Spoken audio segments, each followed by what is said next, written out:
My first night market event, 626 night market here in Costa Mesa. And I don't think I'm gonna do any of these night markets ever again. Actually, that's a lie. I am signed up for the OC Japan Fair, which is happening at the same fairgrounds, literally this one. And I'm gonna be one of these booths in the middle. There are a lot of non-food vendors in the middle, and then on the outside, there are tons of food vendors. Yesterday was actually the first day. Today's Saturday. It is super hot. That's already a factor that I'm not a fan of. I usually do the college fairs, which are from 9 a.m. to 5 p.m. in the early morning to later afternoon. It doesn't get crazy hot, also because during the school year, it's not the summer prime time hours, but it is a night market, so as you go later on into the night, things get a lot cooler. So we're here at the OC Promenade. It does have some shading here, so it's nice for us. It's nice and cool. It's not blazing hot, but it is still very humid. The booth fee is really expensive, and that's one of the main reasons I wouldn't do night market. They can run you upwards of $1,000 for a 10 by 10 table space for just 3 days worth of an event. Let's take a look inside. The attendees are kind of pouring in right now. It's just the first hour of the event, and they're coming in from that side of the entrance, so a lot of times they'll probably walk straight past us into the food area and the main part of the fairgrounds. I do hear that there's a lot of attendees, and evident right now, there are a lot of people trickling in with so much competition against other vendors as well. That's something like I feel very strongly about. If there's too much competition, it's a lot harder to sell and appeal to such a wide demographic. Unlike at an anime convention where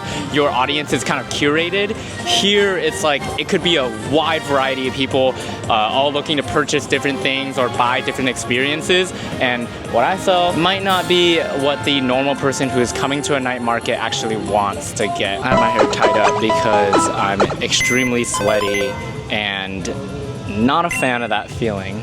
Everyone's like sitting in this little corner here. Hi, I'm Julie. I sell earrings that I made with origami paper. That's my unpaid employee right here. Works so hard for $0 an hour. I paid to be here. Hello, I'm Adam. I'm here with Julie. I draw stuff on Instagram. You can check it out at Adam Talks with a Z.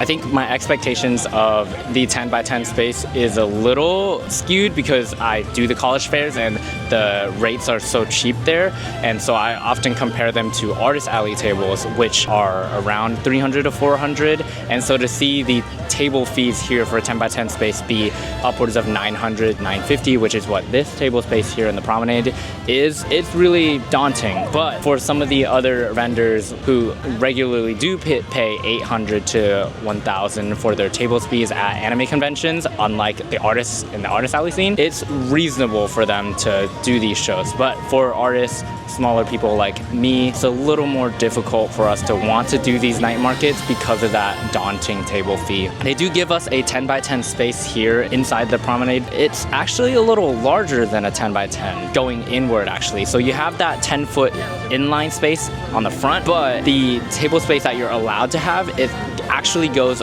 roughly 20 feet into space that you're allotted for. We have a lot of space back here, and that's why we're throwing a little party, a little group session in the back where we're just chatting. I'm invading Julie's space as well. 626 Night Market here in OC is not their largest show. Usually they're known for the Arcadia show, and so the sales have not been great. I will say that I heard a couple other vendors, both on social media and in person on the outside, say that their sales were really slow as well. I think I heard that some of them did not get any sales in the first hour from 4 to 5 p.m.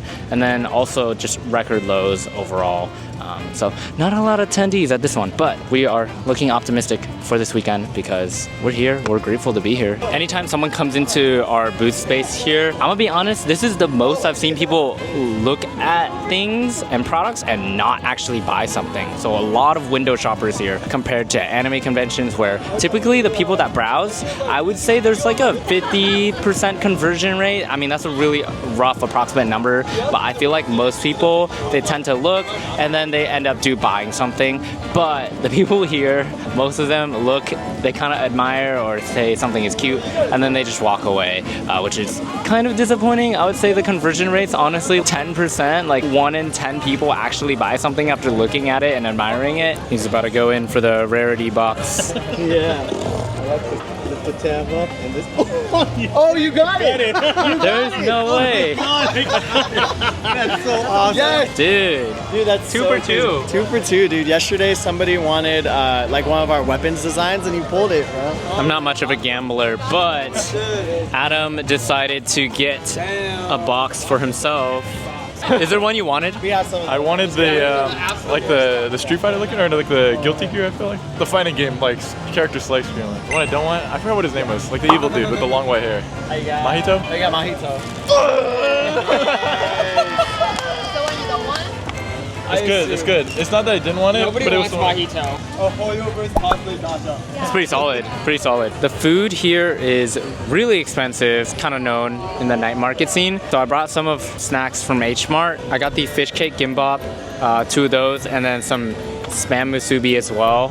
So light meal for the dinner time, and then maybe grab some other food at the end of the day after the event ends at 11. When it comes to spending money for food at events, I tend not to try to splurge on any food as a vendor. Since I'm here to make money, my goal is to save as much as I can on other costs. Are you reorganizing the shirts or something? Oh.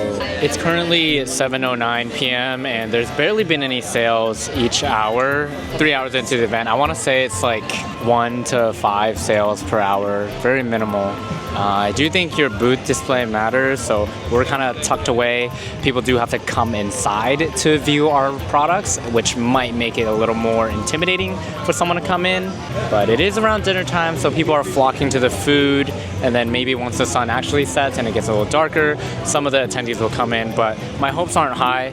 Today's numbers are looking approximately the same as yesterday. Night markets are definitely a little sketchy for artists to do this scene. Julie got some food from one of the shops out there. We're gonna take a look. This is Chinese like steamed rice roll, but curry flavor. I've never had that flavor before. It's usually in soy sauce, but this is drowning in curry. It literally looks so yellow. I've had curry balls in like 7-Eleven in China growing up. This is why I got it, because it's nostalgic for me. Yesterday you got noodles. Yeah, yesterday I got pink noodles, like the hand pulled noodle, but it was, yeah, I was like burping the like garlic sauce the whole night. It was bad. It was bad. I will not disturb you on your food adventure any longer. Hope you enjoy it. Thank you. Meg, did you eat yet? Boba is my meal for the day. Not a meal. Yes, it is. Even if it's expensive, you shouldn't have to starve yourself. Treating yourself well should not be conditional on the market sale. With the influx of new artists and new vendors in this space, it might be interesting to hear some of our thoughts as well, being people that are going into the scene in their first year. It might be interesting to hear our opinions on this. These are some of the thoughts we're navigating through. They might be some of the same things you guys are thinking. You're Munchie McMuncherton. Every vlog Vince is in, he's eating a bag of chips. This is our vendor booth space in the promenade. Huge. Yabai Society has apparel, anime merch, clothing. Something I realized while being in the back of this booth space, how hard it is to keep up stock, because apparel can go fast and it's very limited. With things like stickers and keychain charms, they're all one size fits all, you know what I mean? Whereas like shirts, you have to have a design, and if someone likes that design, not only do they have to be compelled to buy it, they have to have it in their size from small to XXL or something crazy like that. Do you think that's hard for you so far at this event? Like you have a lot of missed sales because of that? Like 100%. Literally looking right now at another apparel company like right across from us. They have so much inventory. Even if it, like each shirt costs them $1, that's easily over 100 shirts. That's $100 right there. And while that might not sound like a lot of money, it might be just for one design. And then now you have like the problem of having to have a big catalog when you're vending, because if you're just a one-trick pony with one item, it's clearly not gonna work, which is why I think like Henry can vouch for us with like stickers, you know? Yeah, it's one size fits all, but it's not one design fits all. Like you just have to constantly be pumping new designs.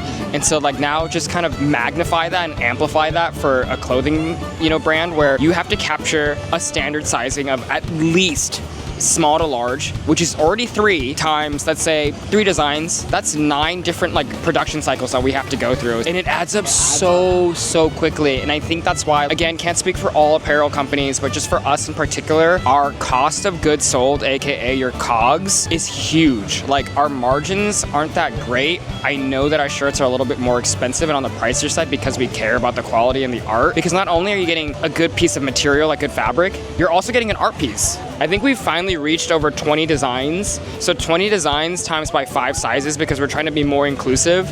Like X small to double X. I might get yelled at for saying this out loud. You're not gonna capture every single customer. Like, your conversion rate will never be 100%. I think that's probably impossible. Now, when you think about apparel, we have athletic fit, oversized fit, relaxed, standard. And so like you have people coming in who are like, can I get this in pink in an XL but as a relaxed fit? And we've had that problem. And when we first started, we tried to cater to every single customer, and that was such a big mistake. Like, we have some dead inventory still because we were trying to be so bespoke and custom. So it just doesn't work. So if you're trying to start like apparel brand, go as standard as possible. Do your research before as to who your demographic's gonna be, and then launch from there. Do not go in blind as we did, because like we're kind of suffering from those like, you know, after effects still to this day. And now as we move into season 2 as Yabai Society, we're trying to pivot and do better and be better and make smarter choices. Capturing demographic, it's hard, but it's also extremely crucial because the demographic is never ever going to be the same for every event. One event, the demographic is, to put in like size, like, you know, smalls. A lot of people want smalls. And then there's another event where XL is selling out, large is selling out. So it's really hard to sell that, and then also having to restock, and then you really have to like kind of gamble a little bit. So it's like, okay, maybe we shouldn't restock a certain size, but we should restock yada yada. You know what I mean? You really have to try to do your research to like every event you go to. You kind of just want to try different events and see what audiences you might cater to, and to double down on that idea of finding your curated audience that likes your products, that likes your, you know, stickers or apparel or jewelry. You got to try different events, and I don't think that 626 Night Market is that demographic for us. Maybe for the jewelry demographic, and we can hear what Julie has, her opinion on that. But for me, I don't think that 626 Night Market is exactly my demographic, and it might not be for you guys either. And that's okay, There, we are in no way, shape, or form experts on this topic. Like I said, we are all in year 1 of our brands and our, you know, what we're trying to have go on here. So please don't take it as like we know what we're talking about. We're just trying to give you guys our experiences and our thoughts on this, because we're all so new to this. So we're all collectively trying to, you know, get it together. We're just trying to do as many events as possible if you have the financial base to do so. Finding your audience is probably the biggest step forward to optimizing your products and your art and your merchandise. 2 things. It's some of our newer vendor friends that we've met before, or artists, will go to an event that doesn't do so well, and they like strictly judge themselves off of that one bad event. And it was like, that has nothing to do with you. Keep going, keep trucking on, because someone once told me, it's like, you may not be someone's cup of water, but you might be someone's cup of tea or someone's cup of coffee. So you just have to find that person that's gonna drink you up. So give yourself that chance to kind of grow into that cup. Ask a lot of people for advice. If you ask 1 person or 2 people what they think about an event, if they did good or bad during that show, that to why you won't do the show or why you would do the show, it could definitely affect your attitude and mental health towards events and the whole outlook on everything. So ask a lot of people, ask around on the internet too if you're too afraid to come up to certain booths that seem a little intimidating to talk to. We're always open to talking about anything. We're open to sharing our opinions in general about an event. I think Henry's very right. Like, I, again, can't speak for the rest of the community, but I think that we've been so blessed to meet such a wonderful group of like vendor friends that most of us are kind of like, we know what it feels like to also have started from the bottom. Giving you knowledge or giving, you know, each other like advice and tips and things like that. So long as you're not asking for like our secret sauce, I guess. Yeah, we're like, why not? Guys, I actually bought something, but here's my reason. I was supporting a friend. Sugar Studio. I got 2 enamel pins. 1 for a friend, 1 for myself. This from Dragon Quest. Wait, I gotta go, I'm sorry. And then I also got this, the Waddle Dee Christmas and it's currently 9:10 p.m. So it's getting into the wee hours of the night. The event ends at 11, like we said, so almost 2 hours left. And it's still pretty slow. I will say I checked out some of the vendors outside, which is one of the main catalysts for why I ended up buying something. I was just walking around, seeing the optics of other people's booths for their 10x10. The tables that have the best lighting tended to have the most traffic, and even though there's tons of people out there, most of them are congregated around the food stands. I did go on a bathroom break. That was the main reason I went out there. I ended up going on a side quest and checking out some of the other tables. I do notice though, also, because it's dark and there's a lot of light, there tends to be a lot of bugs that fly around or land on the tables. And if you are not a fan of bugs, which I'm not a fan of bugs and heat and grimy weather and everything in between, bring bug repellent. That might help you get rid of some of the bugs in the area. In here, there's not really a lot of bugs, just a couple flies floating around. One good thing about the event though, the venue I mean, is that they do provide you with the electricity for your lighting, even outdoors. So you don't necessarily have to worry about bringing your own generator or even buying a generator so that you can get the lights going. Hello, it's me, the food donation. Yeah, no, last time you gave me a burger at Anime Impulse in Phoenix, and then I didn't get a video of you at all. And then you gave earlier this Thai milk tea, and I was like, oh, she's gone, like instantly. She's not coming back. I have to film and be like, she's not here. But you came back, so, and you gave more. Yeah, it's Fruity Pebble ice cream, dude. There was churros on it, but I had to eat those ones, obviously. No, I really appreciate it, but you don't have to do this. Like, it's so much. It's so kind. Yes, I take care of my con babies, all my children. Do you want snacks? Because I have a whole bunch in here, so. I'm so full, thank you though. All right, well, I'll let you keep working. Working is a stretch. It's the last hour of the event, I think. It's not like it's like picking up or slowing down. It's been like a flow of people coming. Most of them are starting to head out now, and so you can't really expect people to shop as they're already in that mentality of I'm heading out of this event now. Literally, the hours are so gruesome. 4 p.m. to 11 p.m., a 7-hour shift, and it's hot, humid, brutal. I'm just like not the biggest fan of weather conditions that torment me at events. Like if I'm inside, air conditioned, it's nice. But for some reason, the college vendor fairs don't faze me because they're in the morning through the afternoon. And so I just feel like that 9 to 5 feels a lot smoother than this 9 to 5. So it's a little slow right now. It's about to be the end of the event at 11. I'm kind of sitting in this pocket between Julie's booth and our booth. And one thing I've been doing this entire event day, that's pretty funny, is I've been trying to get people to buy the Yabai, the booty bands. They have 5 variations, one from Jujutsu Kaisen, Attack on Titan, Naruto, One Piece, and Demon Slayer as well.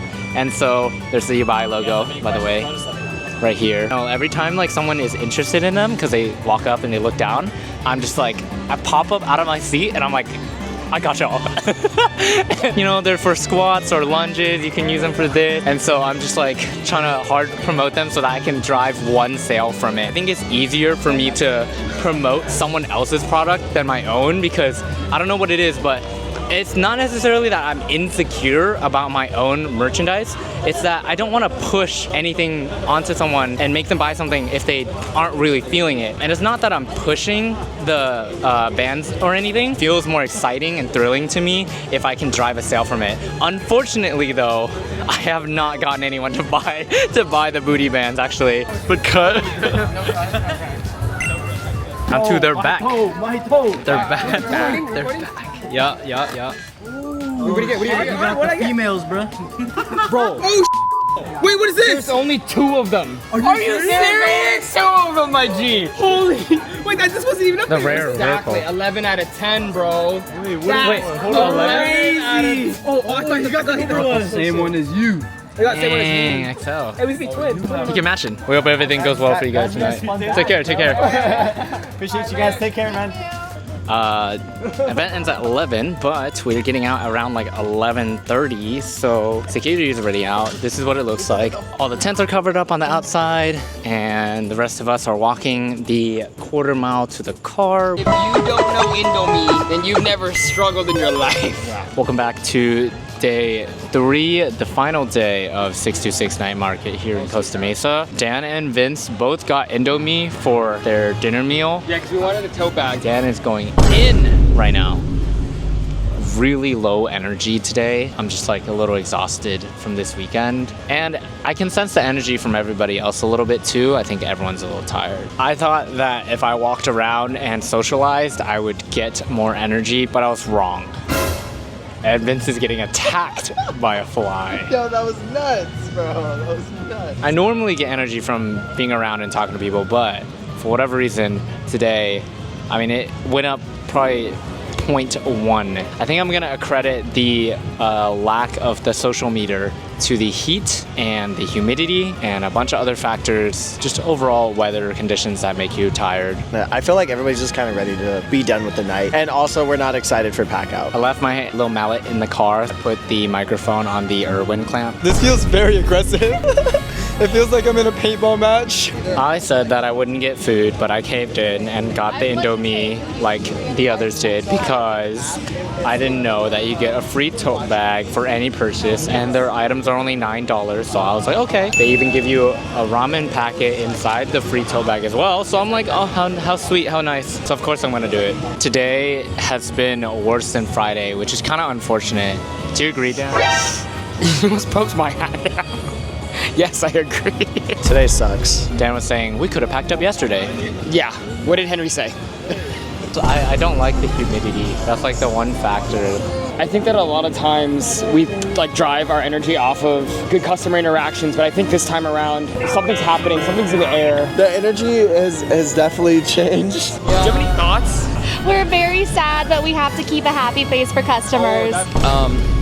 If I could turn back time, I would just start swinging this like a bat and destroy everything in sight, and then go back in time and make sure that everything is good and nice and tidy. I'm here with Julie, our neighbor, but your artist name is? Kamyi Art. How'd you come up with that? I wanted to do Kami .art. Kami means paper in Japanese, but then that was taken already. So I just added a Y in the middle. I had that too because I wanted to just be Sticker Zoo, but I had to add the designs at the end because Sticker Zoo, it was already taken. Relatable kind of moment there. Being like a jewelry-centric business, do you think the 626 Night Market demographic is for you? There are definitely attendees who's very passionate about my stuff, but I would say at least for this one in particular, I mean, I haven't done the other ones, but it seems like a lot of people just kind of window shop. Maybe out of like 20, 30 attendees, there's one person who looked and actually would buy.